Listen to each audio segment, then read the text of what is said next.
It's May 2020, 2 months into the pandemic. My husband, Robbie, and I had just moved into our new home, and what otherwise would have been an exciting time was anything but.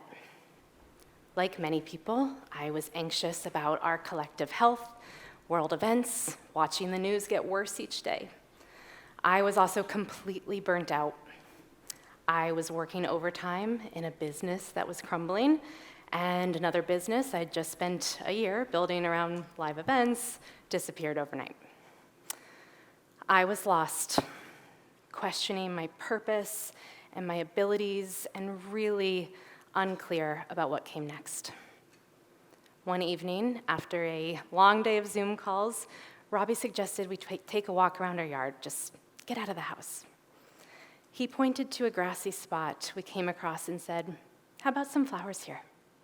I shrugged. Sure. I'd never cared for more than a couple of houseplants, and even those were hanging on for dear life. I was less of a gardener and more of a planned hospice provider. It's true. Nevertheless, that weekend, we tucked our first dahlia seedlings into the ground, and on that quiet spring morning, something shifted. The sun warm on my face, birds singing overhead, my hands cool in the dirt, holding these tiny, fragile plants. I felt my entire body exhale for the first time in months. Over the coming weeks, I watered them, pulled any weeds, watched them grow. It's hard to describe the feeling of seeing something bloom that you planted yourself. If you garden, you know that feeling, right? It's awe and gratitude and a kind of triumph all at once. While tending to my first flower bed each day, something else was happening too. I felt lighter, more creative, less stuck in my head.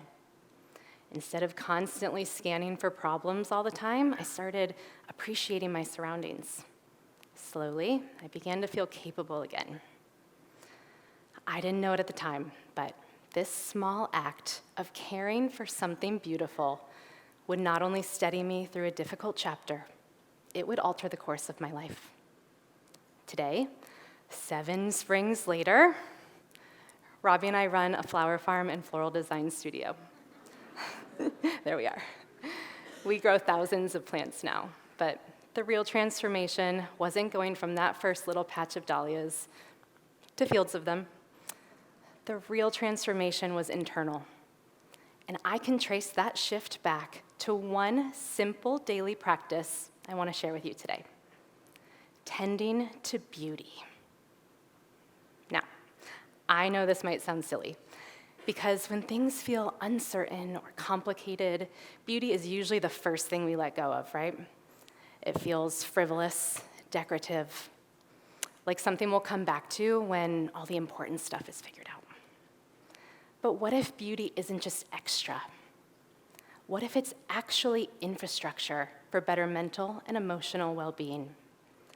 Tending beauty can regulate us, it teaches us how to adapt, and it gives us a sense of purpose. When you nurture a flower, something immediate happens.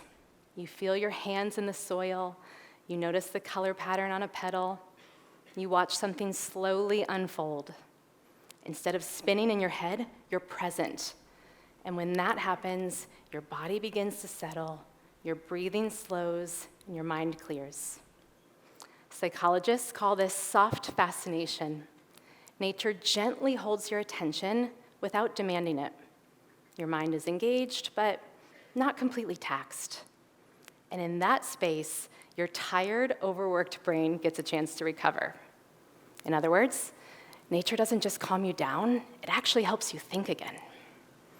I've seen this time and time again in our workshops and our therapeutic horticulture program. Middle schoolers making flower crowns, laughing, engaged, not worrying about their test tomorrow or their outfits or what's on their phones. Cancer patients who walk into the room to arrange flowers a little unsure, a little out of their comfort zones, and leave holding these beautiful creations energized by what they've accomplished.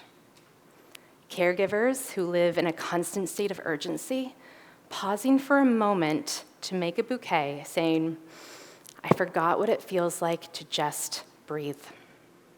That's not indulgence. That's what it looks like to come back to yourself. Tending beauty doesn't just stabilize us, it also teaches us how to adapt in uncertainty. Farming is unpredictable. Weather changes, crops fail, and the weeds, trust me, they return no matter how often you pull them. And still, the cycle continues.